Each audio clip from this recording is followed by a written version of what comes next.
Nama saya Madelina Puspita, NPM 234111201 dari kelas Manajemen 23D, mata kuliah Aplikasi Komputer. Di sini saya akan menjelaskan tentang pengertian surat. Surat adalah medium komunikasi tertulis yang digunakan untuk mengirimkan informasi atau pesan antara suatu pihak dengan pihak lain. Jenis surat dapat bersifat resmi atau informal, dan umumnya dikirim melalui pos atau metode pengiriman lainnya. Struktur surat melibatkan bagian pembukuan, tubuh surat, dan penutup. Bagian pembukuan umumnya mencakup salam awal dan identifikasi pengiriman dan penerima. Tubuh surat berisi informasi atau pesan yang hendak disampaikan, sementara bagian penutup mencakup salam, penutup, dan ekspresi penghormatan terhadap penerima. Surat dapat dipergunakan untuk berbagai keperluan, termasuk komunikasi formal seperti surat bisnis, surat dinas, atau surat resmi, serta komunikasi pribadi seperti surat cinta atau surat kepada teman.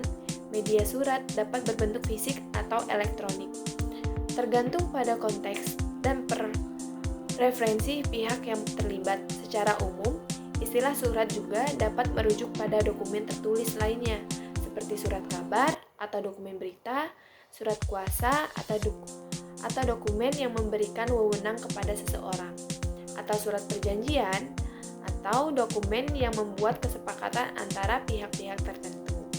Untuk bentuk surat, surat memiliki berbagai bentuk tergantung pada tujuan dan konteks penggunaannya. Yang pertama, surat resmi atau formal letter. Surat pribadi personal letter, surat ini biasanya ditulis untuk keperluan pribadi antara teman, keluarga, dan kenalan. Surat bisnis, business letter, digunakan dalam konteks bisnis atau profesional untuk berkomunikasi dengan perusahaan, kolega, atau lembaga resmi. Yang kedua, ada surat lamaran pekerjaan. Surat lamaran pekerjaan atau job application letter, surat yang ditulis oleh pelamar pekerja untuk mengajukan diri ke sebuah posisi pekerjaan. Kemudian, surat pengunduran diri atau resignation letter, surat yang berisi pemberitahuan pengunduran diri dari pekerjaan. Yang ketiga, ada surat pemberitahuan atau notification letter, digunakan untuk memberitahu seseorang atau kelompok tentang suatu kejadian atau keputusan tertentu. Yang keempat, ada surat permohonan atau request letter. Surat permohonan izin, permission letter, surat yang berisi permohonan izin untuk melakukan sesuatu. Kemudian, surat permohonan donasi, donation request letter, digunakan untuk meminta dukungan atau Yang kelima, ada surat undangan atau invitation letter. Surat undangan pribadi, personal invitation letter, untuk mengundang seseorang ke acara pribadi. Selanjutnya, ada surat undangan resmi, official invitation letter, digunakan untuk undangan resmi seperti acara bisnis atau acara kenegaraan. Yang keenam, ada surat pemberitahuan tertulis, written notice, atau surat peringatan warning letter, digunakan untuk memberikan peringatan resmi terhadap perilaku atau tindakan yang tidak sesuai. Yang ketujuh, ada surat kuasa, power of attorney, atau surat kuasa power of attorney, dokumen resmi yang memberikan wewenang kepada seseorang untuk bertindak atas nama orang lain.